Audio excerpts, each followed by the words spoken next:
Welcome students. Today we will continue with our chapter 11 Early Days.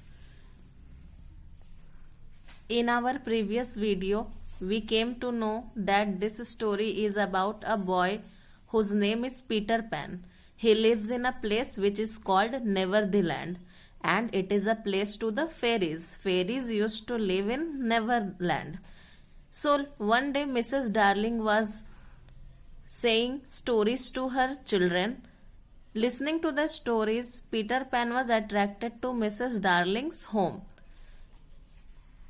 Then there he left his shadow.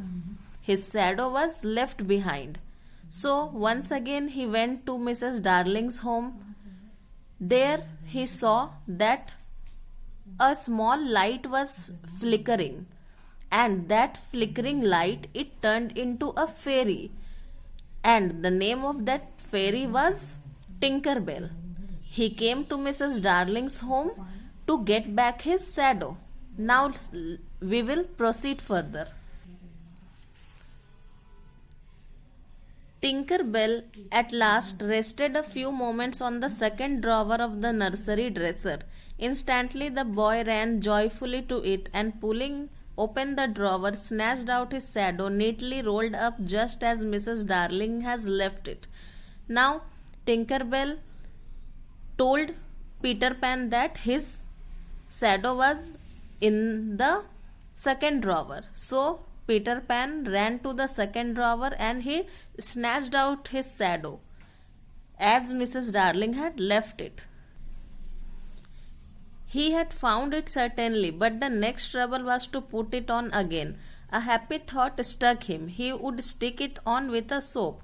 So now Peter Pan is thinking how to stick back his shadow to himself. Sitting on the hearthrug, he soaped his feet and then he soaped his shadow, but whichever way he soaped, they would not stick together.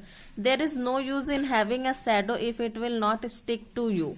So he got an idea that he will stick his shadow with the help of a soap. So he rubbed his feet and also he rubbed his shadow with a soap. But the idea gone in vain. The idea went into vain.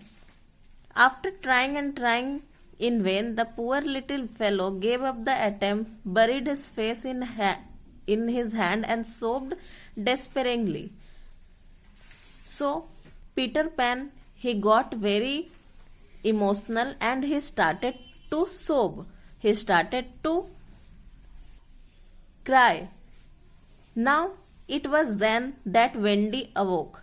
She sat right up in bed and not at all frightened said, "Little boy, why are you crying?" So a girl named Wendy, she awoke and she sat beside Peter Pan and she started to say that, "Why are you crying, little boy?"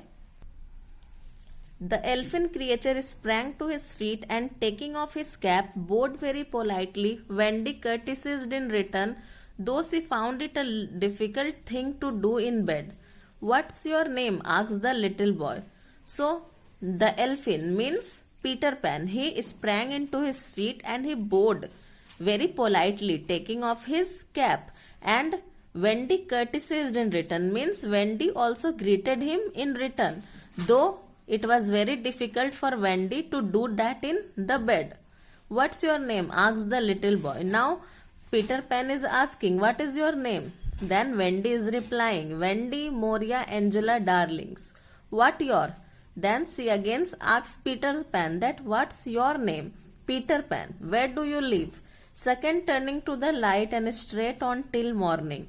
So when Wendy asks Peter that, "Where do you live?" he gives a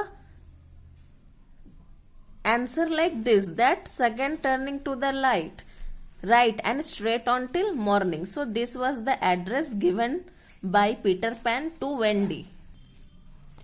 This seemed to Wendy a very funny address, but she was all sympathy when she heard that Peter had no mother.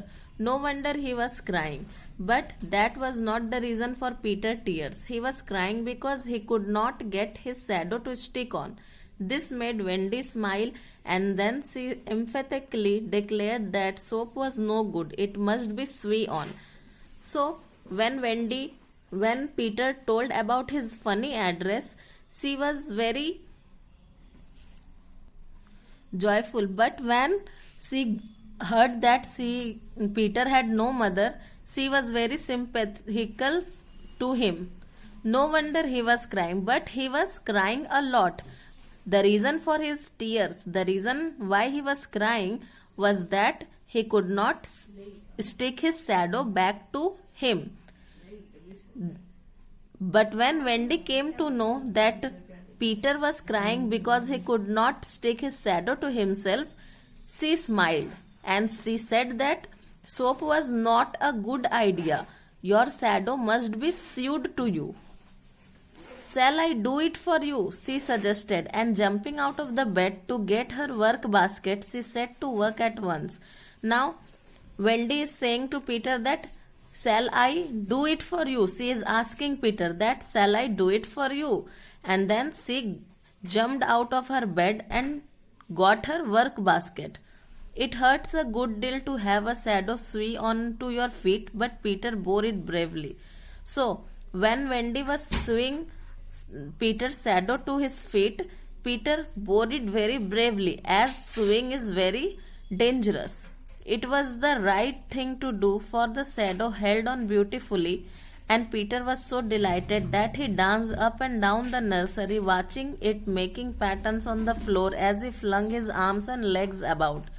So, Wendy was successful in sewing Peter's shadow to himself, and Peter was very happy as his shadow was dancing up and down, and he was very happy by seeing his shadow being attached to himself, and the shadow was making different patterns as he danced up and down, as he flung his arm and legs.